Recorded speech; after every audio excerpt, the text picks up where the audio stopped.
السلام علیکم خواتین و حضرات. ہر سوال کا جواب فوراً نہیں ملتا. کچھ جواب انسان کو سفر کے بعد ملتے ہیں.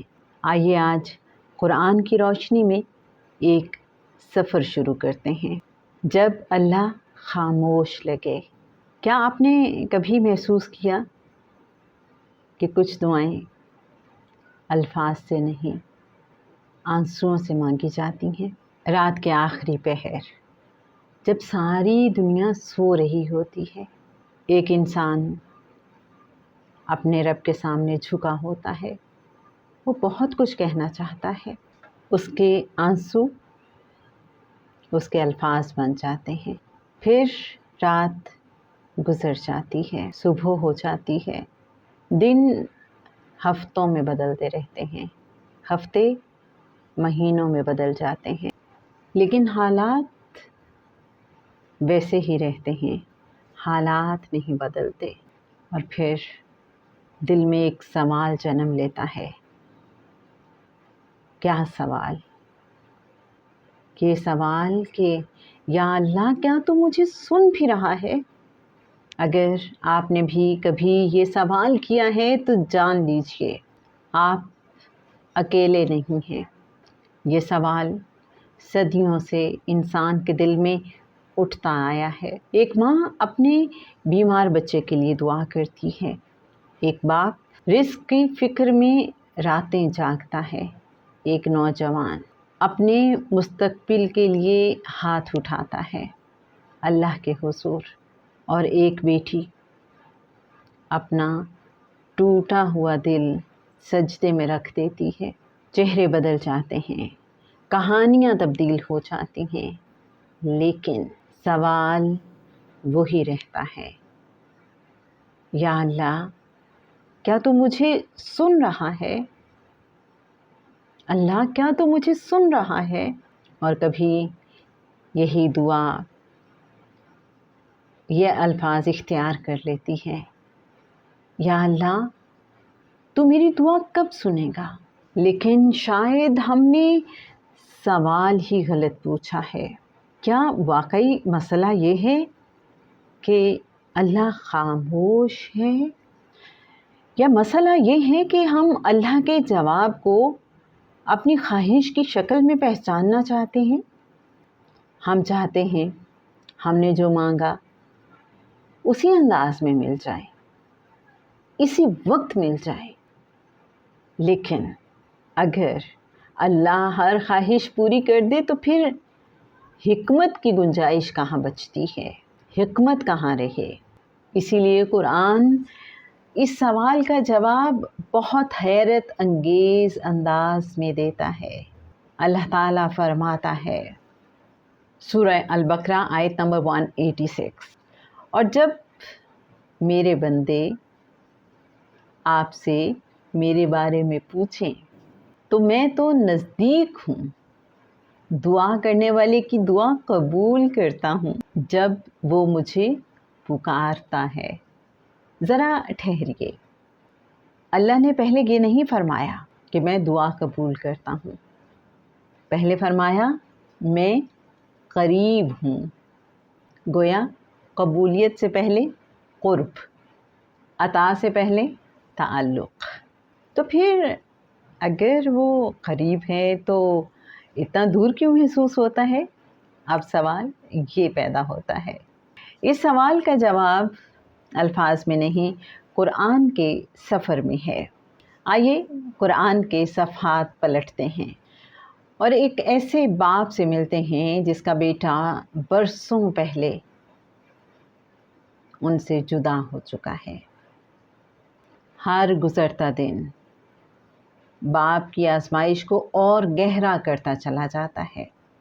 لوگ کہتے ہیں اب تو آپ امید چھوڑ دیں، لیکن باپ کہتا ہے میں تو اپنی گھٹن اور غم کی فریاد صرف اللہ سے کرتا ہوں. انما اشکو بثی و حزنی الی اللہ، سورہ یوسف آیت نمبر 86. ذرا غور کیجئے. باپ نے اپنے غم کو اللہ سے دوری کا سبب نہیں بنایا، بلکہ اللہ کے قریب ہونے کا ذریعہ بنا لیا ہے۔ پھر قرآن ہمیں ایک اور منظر دکھاتا ہے، ایک ایسا انسان جس نے اپنی صحت کھو دی، جس کا سارا مال تباہ ہو چکا ہے، جس نے اپنے عزیزوں کی جدائی کا دکھ دیکھا ہے، لیکن اس انسان نے جب اللہ کو پکارا تو ان الفاظ میں، رب انی مسنی یدر وانت ارحم الراحمین، اے میرے رب مجھے آزار پہنچا ہے، مجھے ضرر پہنچا ہے، اور تو سب رحم کرنے والوں سے بڑھ کر رحم کرنے والا ہے۔ سورہ الانبیاء آیت نمبر 83۔ کتنی مختصر سی دعا، لیکن کتنا گہرا یقین، نہ شکوہ نہ ناراضگی، بس اپنے رب کی رحمت پر یقین، اپنے رب کے ارحم الراحمین ہونے کا یقین۔ ایک اور منظر دیکھتے ہیں، سمندر کی گہرائی، اندھیری رات اور ایک نبی۔ بظاہر ہر راستہ بند ہو چکا ہے، لیکن ایک راستہ ابھی بھی کھلا ہے، جی ہاں، اللہ کی جانب جانے والا راستہ۔ لا الہ الا انت سبحانک انی کنت من الظالمین۔ یہ دعا صرف نجات کی دعا نہیں تھی، بلکہ اپنے رب کی طرف مکمل رجوع تھا۔ لا الہ الا انت سبحانک انی کنت من الظالمین، اور پھر اللہ نے انہیں نجات دی۔ اب ایک لمحے کے لیے اپنی زندگی کا جائزہ لیتے ہیں، اپنی زندگی کی طرف دیکھتے ہیں۔ آپ بھی دیکھیے، آپ کس کے انتظار میں ہیں؟ رزق، اولاد، صحت، رشتے، یا صرف دل کا سکون؟ ہم وقت دیکھتے ہیں، اللہ حکمت دیکھتا ہے۔ ہم موجودہ لمحہ دیکھتے ہیں، لمحہ موجود، اور اللہ انجام دیکھتا ہے۔ ہم بند دروازہ دیکھتے ہیں اور اللہ پوری راہ دیکھتا ہے۔ اسی لیے کبھی کبھی اللہ کی خاموشی اس کی کاریگری ہوتی ہے، اس کی حکمت ہوتی ہے۔ اور یہاں قرآن ہمیں ایک اور اصول سکھاتا ہے، سورہ البقرہ آیت نمبر 216۔ اور ہو سکتا ہے ایک چیز کو تم ناپسند کرو اور وہ تمہارے لیے بہتر ہو، اور ہو سکتا ہے کہ تم ایک چیز کو پسند کرو اور وہ تمہارے لیے بہتر نہ ہو۔ اللہ جانتا ہے اور تم نہیں جانتے۔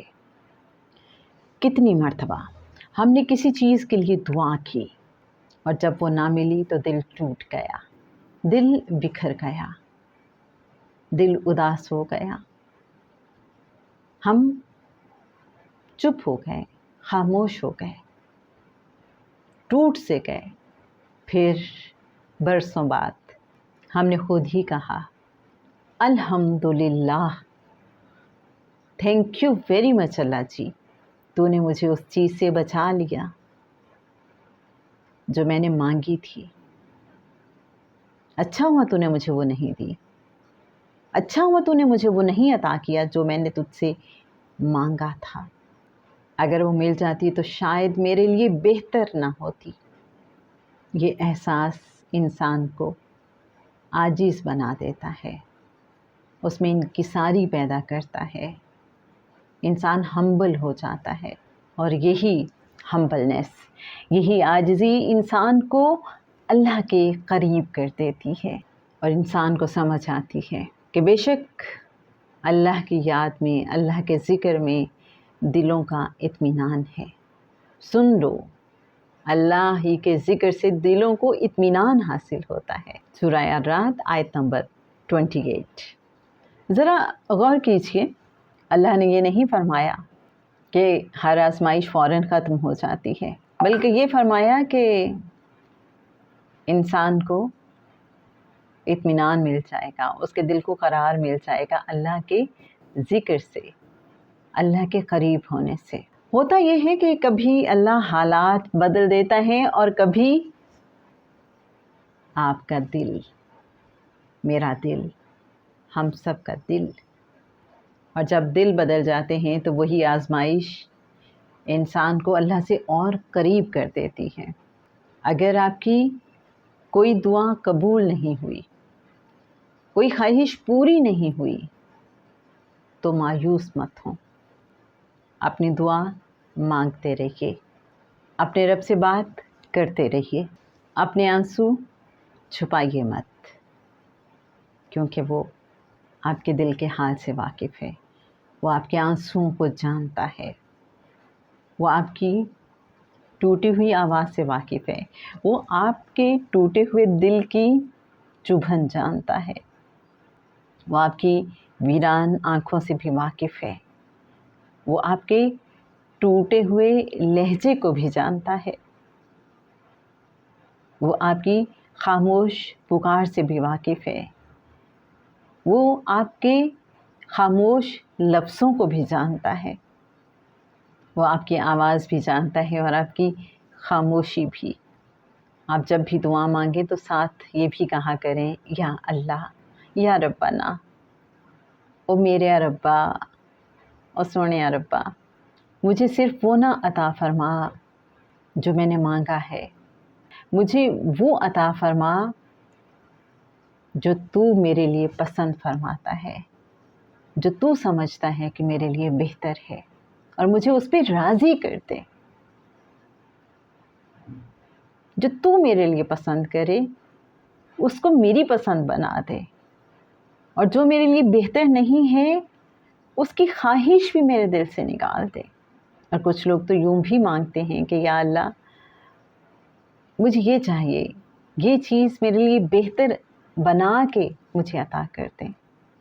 ہر انسان کا مانگنے کا اپنا ایک انداز ہے، اور کچھ لوگ کہتے ہیں کہ اللہ، بس تو اپنے فیصلے کو میرا فیصلہ، اپنی چاہت کو میری چاہت، اپنی پسند کو میری پسند بنا دے، جو تو چاہے میرے لیے، جو تو پسند کرے، بس تم مجھے وہی عطا کرنا، میں اس کے علاوہ کچھ تجھ سے مانگنا ہی نہیں چاہتا۔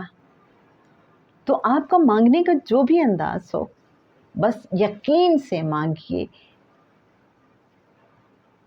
مان سے مانگیے، وہ آپ کے مانگنے کے انداز کو بھی جانتا ہے، آپ کی طلب سے بھی واقف ہے، آپ کے لیے جو بہتر ہے اس سے بھی واقف ہے، اور کب آپ کو دینا ضروری ہے، بہتر ہے، وہ بھی واقف ہے، وہ بہتر جانتا ہے۔ ہم نہیں جانتے پردے کے اس پار کیا ہے، آنے والے وقت کے کیا تقاضے ہیں، اور ہم اللہ سے یہ بھی کہتے رہا کریں جب دیکھیں کہ ہماری دعا اس طرح سے قبول نہیں ہو رہی، ہم فوراً اللہ سے کچھ چاہ رہے ہیں اور لگتا ہے کہ خاموشی ہے ہر طرف، اور ہمیں جہاں کہیں لگتا ہے کہ شاید اللہ خاموش ہے، رسپانس نہیں آ رہا، تو پھر اللہ سے یہ بھی کہا کریں کہ اللہ، یہ میرا اگر کوئی ٹیسٹ ہے تو اس میں مجھے اپنا قرب عطا فرما دے، اپنے قرب کی سرشاری عطا فرما دے، اپنے سے قریب کر لے، مجھے اپنے قرب سے محروم نہ کرنا۔ جب ہم ایسے کہیں گے، جب آپ ایسے کہیں گے، تو ہو سکتا ہے کہ دعا تو اس انداز میں قبول نہ ہو سکتا ہے حالات تو نہ بدلیں، لیکن اندر کا موسم بدل جائے، دل بدل جائے، باطن کی دنیا بدل جائے، اللہ کا قرب عطا ہو جائے۔ اور آپ جانتے ہیں نا کہ اکثر جو بہت بڑی تبدیلیاں آتی ہیں زندگی میں، وہ دل کی تبدیلی سے شروع ہوتی ہیں۔ اسی لیے تو اللہ والے کہتے ہیں کہ اللہ میرے دل کو بدل دے، کیونکہ جب دل بدل جاتے ہیں تو زندگیاں بدل جاتی ہیں، نہ صرف ہماری اپنی زندگی بلکہ ہم پھر اپنے آس پاس والوں کی زندگی بھی بدلنے لگتے ہیں، اپنے عمل سے، اپنے کردار سے۔ آج رات سونے سے پہلے صرف 5 منٹ اللہ سے بات کیجیے گا، کسی چیز کی طلب کے بغیر اللہ کو محسوس کر کے دیکھیے گا، اپنے رب کے ساتھ خاموشی کے کچھ پل بتائیے گا، کچھ چپ چاپ لمحے گزاریے گا اپنے رب کے ساتھ، اس کو محسوس کیجیے گا۔ ہمیں یقین ہے کہ آپ کو بہت کلیئرلی محسوس ہوگا کہ وہ جو آپ کو کبھی لگتا ہے کہ شاید اللہ خاموش ہے، آپ جان جائیں گے کہ وہ تو کبھی خاموش تھا ہی نہیں، وہ تو کبھی خاموش تھا ہی نہیں۔